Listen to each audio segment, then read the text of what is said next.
হকের পথে খোদার মদদ জানি মোরা আছে, তবে কেন ভীত মোরা প্রশ্ন সবার কাছে।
অবশ্যই জানেন, গত শুক্রবারে জুমার নামাজ পড়া অবস্থায় নিউজিল্যান্ডে খ্রিস্টানদের চক্রান্ত ক্রমে এক খ্রিস্টান সন্ত্রাসী মসজিদের ভিতরে ঢুকে নামাজরত 50 জন মুসলমানকে গুলি করে শহীদ করেছে। এর প্রতিবাদে সারা পৃথিবীতে প্রতিবাদের জ্বর উঠেছে। এর অংশ হিসেবে আমরা শায়েস্তাগঞ্জের মুসলমান আমরা ঘরে বসে থাকতে পারিনি। এ পর্যায়ে আপনাদের সামনে সংক্ষিপ্ত বক্তব্য নিয়ে আসছেন জামিয়া হুসাইনিয়া মাদ্রাসার শিক্ষক মাওলানা দরস আলী খান। বিসমিল্লাহির রহমানির রহিম। সম্মানিত তৌহিদি জনতা, বর্তমান যুগ অত্যাধুনিক যুগ।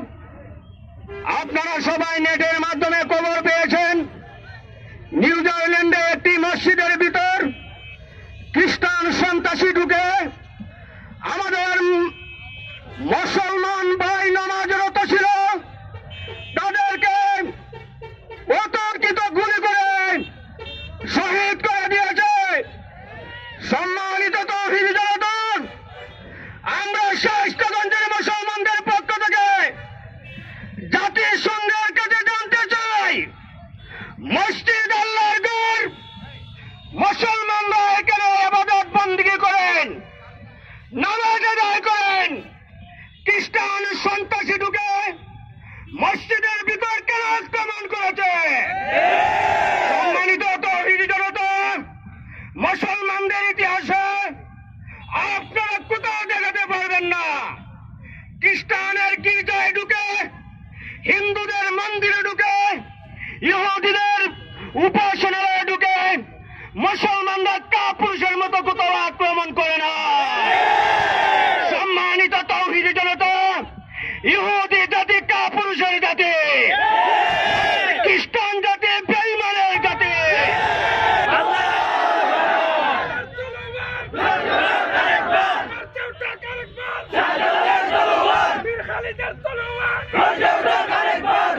সোনালী উপস্থিতি, এবার আপনাদের সামনে সংক্ষিপ্ত বক্তব্য নিয়ে আসছেন মাদ্রাসায় নূরে মদিনার সিনিয়র শিক্ষক মাওলানা রফিকুল ইসলাম হরসপুরি।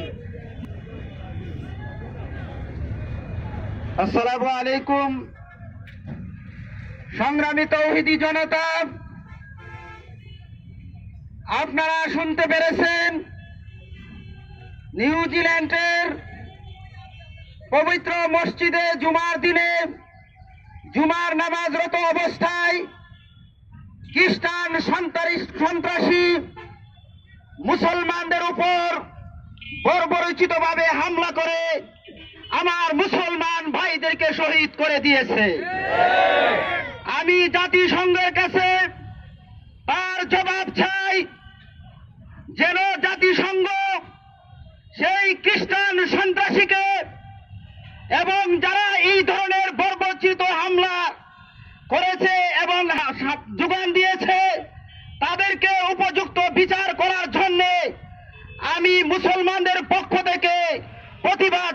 জানাচ্ছি। আর যদি তাদেরকে, সেই খ্রিস্টান সন্ত্রাসীকে উপযুক্ত শাস্তি প্রদান না করা হয়, তাহলে বিশ্বের মুসলমান তারা ঘরে বসে থাকবে না। হযরত শাহজালাল রহমতুল্লাহি আলাইহির মতো তলোয়ার নিয়ে অস্ত্র শস্ত্র সজ্জিত হয়ে সেই খ্রিস্টান ইহুদি রাসাদের উপর ঝাঁপিয়ে পড়বে। আমি তার তীব্র প্রতিবাদ জানাচ্ছি, যেন জাতিসংঘ তাদেরকে সঠিকভাবে বিচারের আওতায় এনে তাদেরকে উপযুক্ত বিচার প্রদান করে। ওয়া আখিরু দাওয়ানা আনিল হামদুলিল্লাহি রাব্বিল আলামিন। সম্মানিত উপস্থিতি, আমরা ফেসবুকে দেখেছি, সোশ্যাল মিডিয়াতে আমরা দেখেছি, নিউজিল্যান্ডে খ্রিস্টান সন্ত্রাসী দীর্ঘ 17 মিনিটে হামলার কাজ চালিয়েছে। উন্নত বিশ্বে 17 মিনিট হামলা চালানো হলো, প্রশাসনের পক্ষ থেকে 1-2 মিনিটের ভিতরে ব্যবস্থা নেওয়ার কথা, কোনো ব্যবস্থা নেওয়া হলো না। সুপরিকল্পিতভাবেই আক্রমণ করা হয়েছে। জাতিসংঘের কাছে আমাদের দাবি, যদি রাষ্ট্রীয়ভাবে সুপরিকল্পিতভাবে আক্রমণ করা হয়ে থাকে, তদন্ত করে বিচার করতে হবে। অন্যথায় ইসরায়েল আমেরিকার বিরুদ্ধে, ইহুদি খ্রিস্টানের বিরুদ্ধে সমস্ত মুসলমানেরা ঐক্যবদ্ধ হয়ে জিহাদ ঘোষণা করতে বাধ্য হবে। সামনে গুরুত্বপূর্ণ বক্তব্য নিয়ে আসছেন কওমি মাদ্রাসা বোর্ড হবিগঞ্জের সংগ্রামী মহাসচিব, জামিয়া সাদিয়া রায়তুল মাদ্রাসার সুনামধন্য মোহতামিম বিশিষ্ট আলিমে দ্বীন হযরত মাওলানা আবু সালেহ সাদি। হযরত মাওলানা আবু সালেহ সাদি। সংগ্রামী তৌহিদি জনতা, গতকালের জুম্মার নামাজের ঘটনা ছিল সুপরিকল্পিত, এতে কোনো সন্দেহ নাই। এই সুপরিকল্পিত ঘটনায় শুধু সেই নিউজিল্যান্ডের মুসলমান নয়, বাংলাদেশের সেই সিলেটের বিশ্বহাতের একজন মহিলাও শাহাদাত বরণ করেছে। সংগ্রামী তৌহিদি জনতা, সেই ইহুদি খ্রিস্টানরা গতকালের জুম্মার নামাজে মুসলমানদের উপর বর্বরচিত হামলায় দিয়াশলার কাঠি দিয়ে বারুতে আঘাত করেছে। দেখবে ইহুদিরা কত দানে কত চাল হয়। যতদিন পর্যন্ত এর বিচার না হবে, ততদিন পর্যন্ত আমাদের আন্দোলন চলবেই চলবে।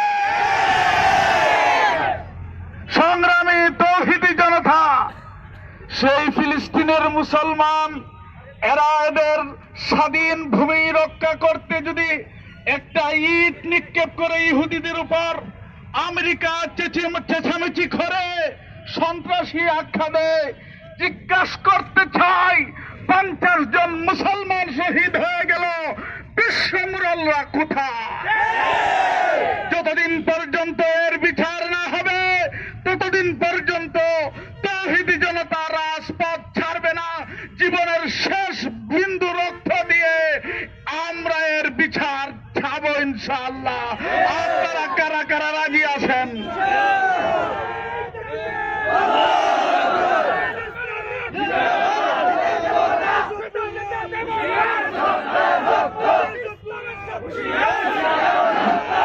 সংগ্রামী উপস্থিতি, আমাদের এই বিক্ষোভ মিছিল সমাপ্ত ঘোষণা করবেন মোনাজাতের মাধ্যমে। মাওলানা আবু সালেহ সাদি সাহেব মোনাজাত পরিচালনা করবেন।